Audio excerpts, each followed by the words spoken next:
माँ नंदा भगवती राजराजेश्वरी की कृपा है कि मैं आज लोगों के बीच आज भी हूँ। पूरी रात हम लोग एक ऐसी जगह पे रहे जहाँ पे कि 3 फीट तो बर्फ थी और मेरे साथ के 2 नायब सूबेदार दर्शन साहब, लेफ्टिनेंट थॉमस साहब थे, उनको मैं बचा नहीं पाया। उस टाइम तो ऐसा लगा कि दुनिया ही उजड़ गई। तो आज तो अच्छा लगता है कि देश में नाम रहता। मैं सोचती हूँ, कभी कुछ नहीं बोलती मैं इनको। आज की डेट में मेरे पास अपना घर नहीं है, देहरादून में मैं किराए पे रहता हूँ, मेरे बच्चे यहाँ पे पढ़ते हैं। ये सोच रही हूँ कि दूसरा जन्म ले रखा था, तो जो देश के लिए जो कर रहे तो करो। मैराथन कितनी लंबी हो सकती है? 10 किलोमीटर, 20, 25 या 50। लेकिन जो ये रेस दौड़ते हैं ना, 120 किलोमीटर, 100 किलोमीटर, इतनी लंबी रेस होती है। पहाड़ी क्षेत्रों में रहते हैं वो सब लोग इस काबिल हैं। इसके लिए एक छोटा सा प्रयास मेरे द्वारा भी किया गया है। 20 से 25 बच्चे जो मेरे नेशनल में जाएंगे। दूसरा इंटरनेशनल के लिए 2 से 3 बच्चे मेरे अभी तैयार हैं। बच्चों के अंदर ये प्रतिभा है, इस प्रतिभा को हम लोग पहचानने की अगर कोशिश करें तो शायद हम लोग बहुत बड़ी क्रांति अपने उत्तराखंड में ला सकते हैं।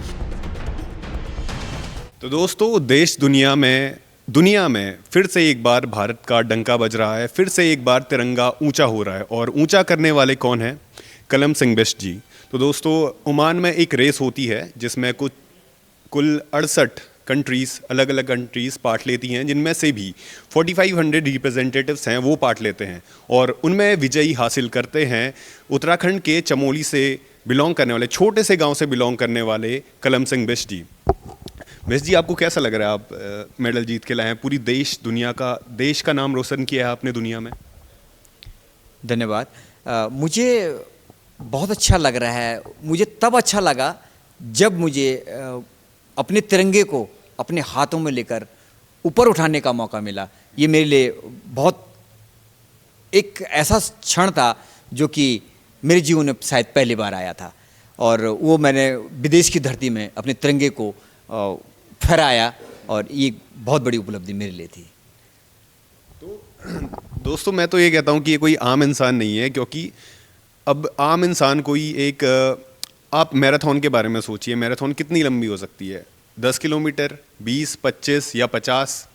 लेकिन जो ये रेस दौड़ते हैं ना, ये 120 किलोमीटर, 100 किलोमीटर, इतनी लंबी रेसें होती हैं। और आप इतनी लंबी रेसें दौड़ कैसे लेते हैं? ये उत्तराखंडी होने के नाते और एक पहाड़ी होने के नाते शायद ये हमारे लिए वरदान हो सकता है, हम वरदान कह सकते हैं इसके लिए। और मैं ही नहीं, यहाँ पर उत्तराखंड में जितने भी जो लोग भी पहाड़ी क्षेत्रों में रहते हैं वो सब लोग इस काबिल हैं। बस ज़रूरत है कि इसको चिंगारी देने की।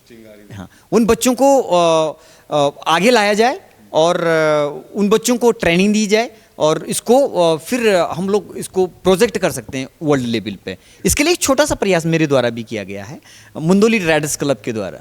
जो मुंदोली राइडर्स क्लब एक छोटे से ऑर्गेनाइजेशन, पिछले 3 साल में हमने इसको सक्रिय रखा है। 1 मई 2023 में मैंने इसको शुरू किया था।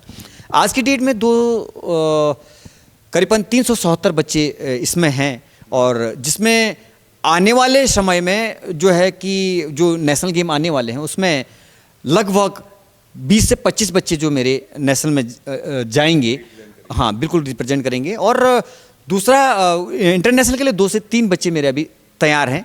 अभी मैं लेटेस्ट में अभी 8 तारीख को 3 बच्चों को लेकर नेशनल खेलने जा रहा हूँ अरुणाचल प्रदेश में। तो वहाँ पर उनकी साइकिलिंग की रेस है। तो इस मुंदोली राइडर्स क्लब के माध्यम से अलग अलग टाइप से हम लोग प्रशिक्षण देते हैं।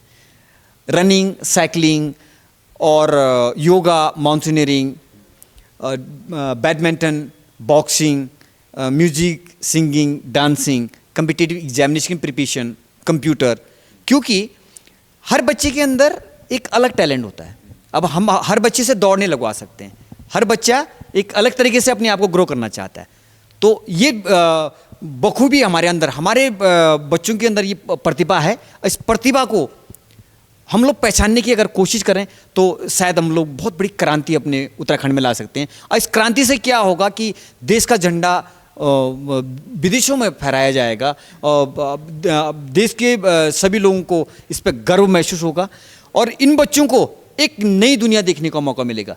पहाड़ का बच्चा कितना मतलब कितनी चीज़ें देख पाता है, बहुत कम चीज़ों को देख पाता है। इसके लिए जो पहाड़ का पानी, पहाड़ की जवानी, पहाड़ के काम नहीं आ सकती। इस जो एक मंतव्य है लोगों का, ये हम लोग इसको एक नया रूप देने में सार्थक हो सकेंगे। तो मतलब आप अपने पहाड़ को, अपने देश को दोबारा से वही लौटा रहे हो जो आपको मिला। अपनी तरफ से कंट्रीब्यूशन करो। पर आपकी कहानी क्या है? बचपन में आप कैसे थे, फिर फौज में आए, फिर उसके बाद इतने जो ये मेडल दिख रहे हैं, ये जो नया मेडल है वो कोई नई बात नहीं है, और ये भी आप बोल रहे हो कि ये 25% है, तो इतने सारे मेडल लाए, शुरुआत कहाँ से हुई? ये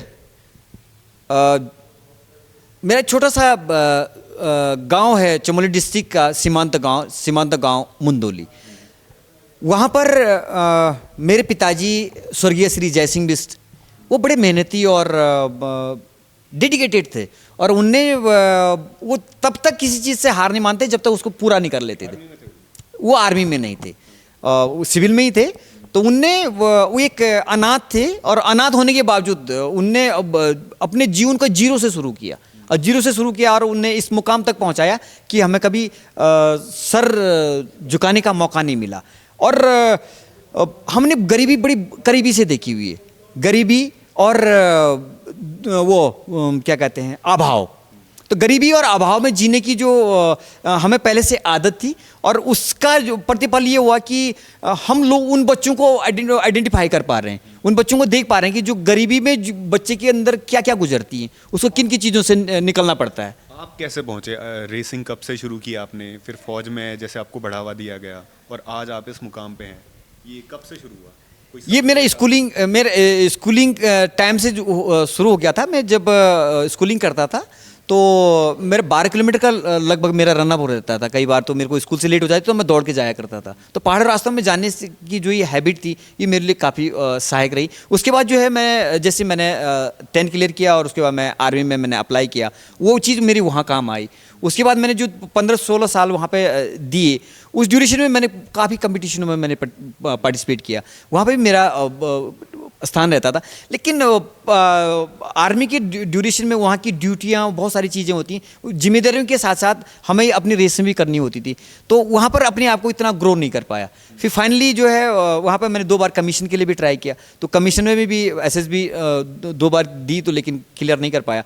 उसके बाद फाइनली मैंने एक डिसीजन लिया कि अब मुझे जाना चाहिए, वापस अपने समाज में जाना चाहिए। समाज को जो चीज़ मैंने फौज का डिसिप्लिन, जो मेरी 4th गढ़वाल राइफल जो है, उससे मैंने जो चीज़ें मैंने सीखी, जो ट्रेनिंग मैंने वहाँ से पाई है, जो मुझे डेडिकेशन मेरे अंदर आया, जो जोश मेरे अंदर था, वो चीज़ जो है मैं यहाँ पर अब उन बच्चों को दे पा रहा हूँ, उन लोगों को दे पा रहा हूँ, और समाज के लिए कुछ करने की कोशिश कर रहा हूँ। और जो समाज ने जो कुछ मुझे दिया है, उसको लौटाने का मुझे लगता है कि अब वक्त आ गया है, मुझे उसको वापस देना चाहिए। आज की डेट में मेरे पास अपना घर नहीं है, देहरादून में मैं किराए पे रहता हूँ, मेरे बच्चे यहाँ पे पढ़ते हैं, किराए पे रहते हैं। और कई बार मुझे घर से बातें भी सुनने की आती है। लोग फौज से आते तो सबसे बड़े पहला वो रहता है कि बड़ा सा घर बने और साथ में गाड़ी हो, ये अपने थोड़ा ऐसे आराम रहते हैं, आराम किया जाए। लेकिन मैंने उन चीज़ों को भी प्राथमिकता दी है। मैं बात सुन लेता हूँ, लेकिन मुझे लगता है कि समाज अगर हमारे समाज की ग्रोथ होगी ना, तो मेरी ग्रोथ अपने आप ही हो जाएगी। कोई बात नहीं, अभी तो मेरे किराए के घर में रह रहा हूँ, तो कोई बात नहीं, आने वाले समय में ऊपर वाले ने चाहा तो ये चीज़ें भी मेरी हो जाएंगी, ऐसा कुछ नहीं।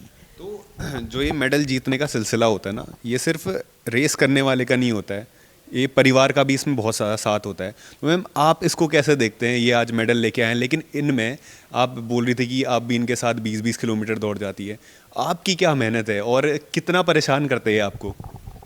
परेशान तो कुछ नहीं करते हैं, ये गायब रहते हैं सुबह से लेकर ये घर की, यानी कि ये है ना, मैं इनको जवाबदारियाँ नहीं देती हूँ घर की कि मेरा ये नहीं है, वो नहीं है। ये अपने फोकस करते हैं, जिसमें जाते हैं तो अपने फोकस पे लगे रहते हैं। मैं इनको डिस्टर्ब नहीं करती हूँ। घर आते तो मैं इनको खाना पीना जो है जैसा होता है वो करती हूँ। लेकिन मेरा एक इनसे वही शिकायत है कि लोगों के घर बन गए और मेरा घर नहीं बना। सबसे बड़ी मेन चीज़ ये है। मैं 20 सालों से मैं देहरादून में हूँ, लेकिन मेरे साथ के जितने लोग हैं सब ने घर बनाया। लेकिन जब ये ओमान से जीत के आए तो तब मुझे लगा कि छोड़ो ना, लोगों का घर तोड़िए, इतना बड़ा नाम कमा समाज के लिए, अपना नाम भी बड़ा करके आए, तो अच्छा लगता है बस। और एक तो ये दूसरा जन्म लेके आ रखे हैं। एक बारी इनको गोली भी लगी थी आर्मी में, हाँ 2003 में।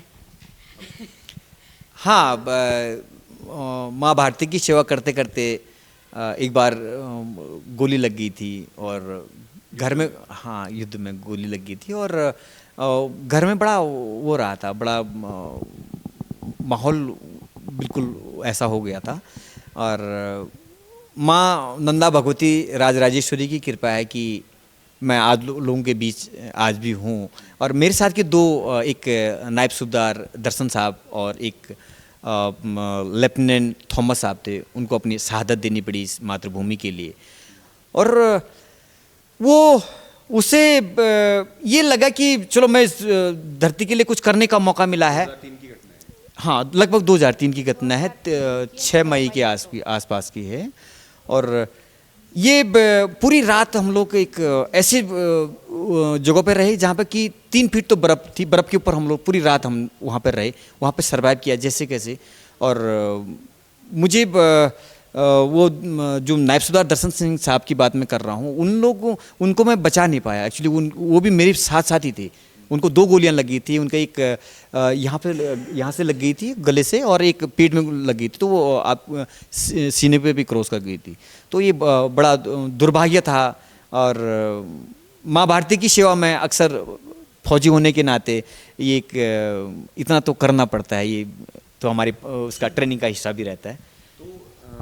फौजी का तो काम ही होता है देश की सेवा करना, लेकिन जो उनका परिवार है, जैसे कि आपने बताया कि आपने 2003 में गोली भी खाई थी और अभी आप मैम बता रही थी घर भी नहीं है, बहुत ज़्यादा कठिनाइयों का सामना करना पड़ता है। तो आप ये बताइए कि कितनी कठिनाइयों का आपने सामना किया मैम आपसे, और कितने खुश हैं आज आप? आज तो मैं बहुत खुश हूँ, लेकिन पहले बहुत परेशानी झेली है हमने, बहुत दुख। अभी तो बहुत खुश। सर उस टाइम तो ऐसा लगा कि दुनिया ही उजड़ गई जिस टाइम पे इनको 2003, तब तो मेरी शादी हो रखी थी, 2 साल हो रखे थे शादी। तो अब तो आज तो अच्छा लगता है कि देश में नाम है। तो मैं सोचती हूँ, कभी कुछ नहीं बोलती मैं इनको, ये सोचती हूँ कि दूसरा जन्म ले रखा था, तो जो देश के लिए जो कर रहे तो करो, बस ये। तो दोस्तों, ये काफ़ी टाइम पहले जो है फ़ौज से रिटायर हो गए थे, लेकिन एक फ़ौजी कभी रिटायर नहीं होता, ये इनने दिखा दिया है। और ये अभी समाज के लिए, समाज को जो भी समाज ने, देश ने जो भी इनको दिया है वो वापस लौटा रहे हैं। बच्चों को पढ़ाने का काम करना, रिप्रेजेंट करवाने का काम करना देश को, और ये आगे भी ऐसा करते रहेंगे। और इनके परिवार ने जो झेला, शायद उनका जो फल है वो आज उन्हें मिल गया है, और परिवार में खुशी की लहर है। बाकी ऐसी और स्टोरीज़ के लिए, मज़ेदार स्टोरीज़ के लिए बने रहिए न्यूज़ वाला नेटवर्क के साथ। धन्यवाद।